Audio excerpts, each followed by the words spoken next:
നമസ്കാരം, ഞാൻ Rakesh M G. അപ്പോൾ ഇന്നിപ്പോൾ നമ്മൾ ഓട്ടോമൊബൈലിൻ്റെ തന്നെ ഒരു സേഫ്റ്റി റിലേറ്റഡ് ആയിട്ടൊരു കാര്യമാണ് സംസാരിക്കാൻ പോകുന്നത്. പലർക്കും വാഹനത്തിലുണ്ടെന്ന് അറിയാമെങ്കിൽ പോലും ആരും യൂസ് ചെയ്തിട്ടില്ല, പലരും അത് കണ്ടിട്ട് പോലും ഉണ്ടാകത്തില്ല. എന്നാൽ ചിലരത് കണ്ടിട്ടുണ്ട് എന്നാൽ യൂസ് ചെയ്തിട്ടില്ലാത്ത കുറച്ച് കാര്യം, അതായത് നമ്മുടെ വാഹനത്തിൻ്റെ ഫസ്റ്റ് എയ്ഡ് കിറ്റ്. അപ്പോൾ എല്ലാവർക്കും welcome back to my channel MJ Tech Explore.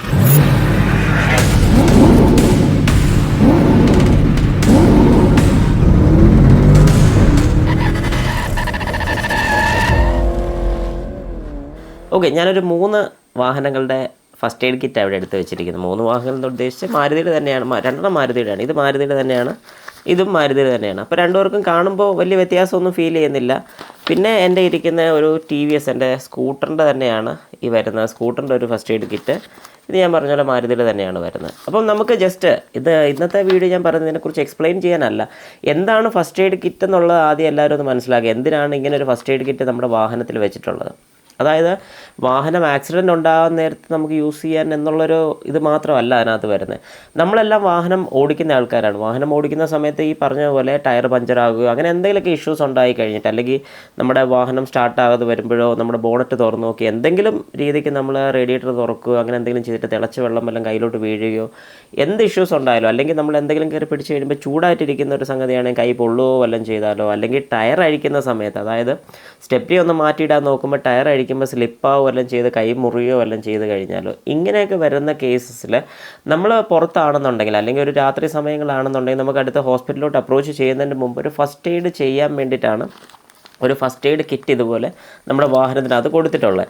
അപ്പോൾ ഇത് കണ്ടിട്ടുള്ളവർക്ക്, അല്ലെങ്കിൽ ഫസ്റ്റ് എയ്ഡ് കിറ്റ് എന്നാന്ന് അറിയാമെന്നുള്ളവർക്ക് ഞാനിത് പറയുമ്പോൾ ജസ്റ്റ് നിങ്ങൾ സിമ്പിളായിട്ടിരുന്ന് കാണുന്നത് മാത്രമേ ഉള്ളൂമായിരിക്കും. എന്നാൽ അതിനെക്കുറിച്ച് അറിയാത്ത ആൾക്കാർ ശ്രദ്ധിച്ച് കേൾക്കുക. കാരണം ഇങ്ങനൊരു സാധനം അല്ലെങ്കിൽ ഒരു ഫസ്റ്റ് എയ്ഡ് കിറ്റ് നമ്മുടെ വാഹനത്തിലുണ്ടെന്ന് എല്ലാവരും ഒന്ന് അറിഞ്ഞിരിക്കുക. കാരണം നമുക്ക് മാത്രമല്ല, നമ്മൾ യാത്ര ചെയ്യുന്ന സമയത്ത് ആർക്കെങ്കിലും ഇതുപോലൊരു ബുദ്ധിമുട്ടുണ്ടായി കഴിഞ്ഞാൽ അവർക്കും ഹെൽപ്പ് ചെയ്യാൻ പറ്റുന്നൊരു കാര്യമാണ് ഈ ഒരു ഫസ്റ്റ് എയ്ഡ് കിറ്റ് ഉണ്ടെങ്കിലുള്ളൊരു ബെനിഫിറ്റ്. അപ്പോൾ ഒരു ഫസ്റ്റ് എയ്ഡ് കിറ്റ് ഞാൻ ജസ്റ്റ് ഒന്ന് തുറക്കുകയാണ്.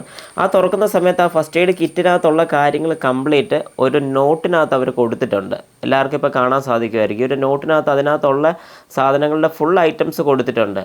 ഇങ്ങനെ കൊടുത്തിരിക്കുന്നത് വേറെ ഒന്നും കൊണ്ടല്ല, നാളെ ഒരു സമയത്ത് നമ്മളിത് ഓരോന്നും ചെക്ക് ചെയ്യുക. ഇതിനകത്ത് ഇപ്പോൾ ഉള്ള ഐറ്റംസ് ഇപ്പോൾ എല്ലാവർക്കും കാണാം. 2 ക്രീം വരുന്നുണ്ട്, അതൊരു ആൻറ്റിസെപ്റ്റിക് ക്രീമാണ് വരുന്നത്. പിന്നെ ഒരു റോള് വരുന്നുണ്ട്. അപ്പോൾ ഇങ്ങനെ റോളെന്ന് ഉദ്ദേശിക്കുന്ന ഒരു എലാസ്റ്റിക് റോളാണ് വരുന്നത്. അപ്പോൾ ഇതിനൊക്കെ ഓരോ ഐറ്റംസും നമ്മൾ ഇടയ്ക്കൊന്ന് എടുത്ത് ചെക്ക് ചെയ്ത് നോക്കുക. ഇതിനെല്ലാത്തിനും എക്സ്പയറി ഡേറ്റ് വരുന്നുണ്ട്.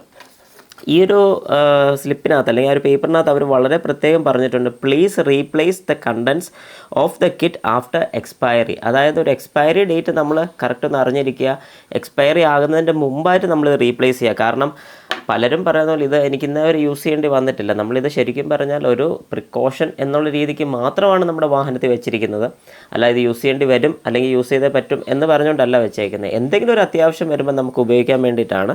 ഞാൻ ജസ്റ്റ് ഒരെണ്ണത്തിൽ വരുന്ന ഒരു ഐറ്റംസ് ഒക്കെ ഒന്ന് കാണിച്ചു തരാം. നമ്മുടെ സാധാരണ നോർമൽ ബാൻഡേജ് വരുന്നുണ്ട്, എലാസ്റ്റിക് ബാൻഡേജ് വരുന്നുണ്ട്.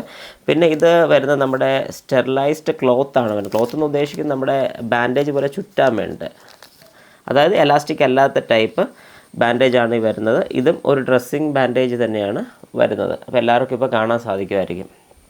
ഇത്ര ഐറ്റംസാണ് നമ്മുടെ ഈ ഒരു കുഞ്ഞ് കിറ്റിനകത്ത് വരുന്നത്. അതായത് അത്യാവശ്യം ഒരാൾക്ക് എന്തെങ്കിലും ഒരു ബുദ്ധിമുട്ടുണ്ടായി കഴിഞ്ഞാൽ യൂസ് ചെയ്യാൻ വേണ്ടിയിട്ടുള്ള ഐറ്റംസ് എല്ലാം ഇതിനകത്തുണ്ട്. ഒരു തവണ ഇത് നമ്മൾ യൂസ് ചെയ്ത് കഴിഞ്ഞാൽ നമ്മൾ കഴിവതും ഇത് മാറാൻ ഉദ്ദേശിച്ച് അതിനകത്ത് യൂസ് ചെയ്ത ഐറ്റംസ് കളയുകയോ അല്ലെങ്കിൽ പുതിയത് വെക്കുകയോ ചെയ്യുക. കാരണം ഇതുപോലത്തെ ഒരു ബാൻഡേജൊക്കെ ഒരു തവണ യൂസ് ചെയ്ത് കഴിഞ്ഞാൽ പിന്നെ നമുക്കത് യൂസ് ചെയ്യാൻ പറ്റത്തില്ല. അപ്പോൾ അതുപോലത്തെ നമ്മൾ മേടിച്ചൊന്ന് ഫില്ല് ചെയ്ത് കറക്റ്റാക്കി വെക്കുക. ഈ പറഞ്ഞൊരു നോട്ടിനകത്തുള്ള കാര്യങ്ങൾ എല്ലാവരും ഒന്ന് ശ്രദ്ധിച്ച് അതെല്ലാം ഫില്ല് ചെയ്ത് മീൻസ് അതെല്ലാം വെക്കാൻ നോക്കുക. ഇത് മാത്രമേ വെക്കാവുള്ളൂ എന്നല്ല ഞാൻ പറയുന്നത്. നിങ്ങൾക്ക് ഇഷ്ടമുള്ള അല്ലെങ്കിൽ അത്യാവശ്യം വരും എന്ന് വിശ്വാസമുള്ള എന്ത് ഐറ്റംസ് ഉണ്ടെങ്കിലും ഫസ്റ്റ് എയ്ഡ് കിറ്റിനകത്ത് വെക്കുക. നമുക്കൊരാവശ്യം വരുമ്പോൾ അത് എടുക്കാൻ നമുക്ക് സാധിക്കും. അപ്പോൾ ഇത്രയേ ഉള്ളൂ. ഇതും സെയിം തന്നെയാണ്. ഇത് TVSൻ്റെ വരുന്നത്, അതായത് സ്കൂട്ടറിൻ്റെയാണ്. ബൈക്കിനും സ്കൂട്ടേഴ്സിനും എല്ലാം ഉണ്ട്. ഏകദേശം എല്ലാത്തിനും സെയിം ഐറ്റംസ് തന്നെയാണ് വരുന്നത്. ഈ ആൻറ്റിസെപ്റ്റിക് എല്ലാത്തിലും ഈ സെയിം ക്രീം തന്നെയാണ് നമുക്ക് അവൈലബിൾ ആയിട്ടുള്ളത്. അപ്പോൾ ഇതുവരെ ഈ കാര്യങ്ങൾ എല്ലാവർക്കും മനസ്സിലായെന്ന് വിശ്വസിക്കുന്നു. ഇതിനെക്കുറിച്ച് എന്തെങ്കിലും ഡൗട്ട്സോ കാര്യങ്ങളൊക്കെ ഉണ്ടെങ്കിൽ എല്ലാവരും എനിക്ക് കമൻറ്റ് ബോക്സിൽ ഇടേണ്ടതാണ്. ഞാൻ എല്ലാത്തിനും റിപ്ലൈ തരുന്നതായിരിക്കും. അപ്പോൾ ഇതുവരെ ഈ വീഡിയോ കണ്ടുകൊണ്ടിരുന്ന എല്ലാവർക്കും ഈ വീഡിയോ ഇഷ്ടപ്പെട്ടെന്നുണ്ടെങ്കിൽ വീഡിയോ ഒന്ന് ലൈക്ക് ചെയ്യുക. ഈ ചാനൽ ആദ്യമായിട്ടാണ് കാണുന്നതെങ്കിൽ ഈ ചാനൽ സബ്സ്ക്രൈബ് ചെയ്യുക. ബെൽ ബട്ടൺ കൊണ്ടൊന്ന് പ്രസ് ചെയ്യുക. മാക്സിമം എല്ലാവർക്കും ഒന്ന് ഷെയർ ചെയ്ത് കൊടുക്കുക. പിന്നെ ഇതൊരു ചെറിയൊരു കണ്ടൻറ്റ് മാത്രമാണ് ഞാൻ ഉദ്ദേശിച്ചത്. കാരണം എല്ലാവർക്കും ഒരു ഇൻഫർമേഷൻ മാത്രമാണ്. അപ്പോൾ ഇതുവരെ കണ്ടുകൊണ്ടിരുന്ന എല്ലാവർക്കും എൻ്റെ നന്ദി, നമസ്കാരം.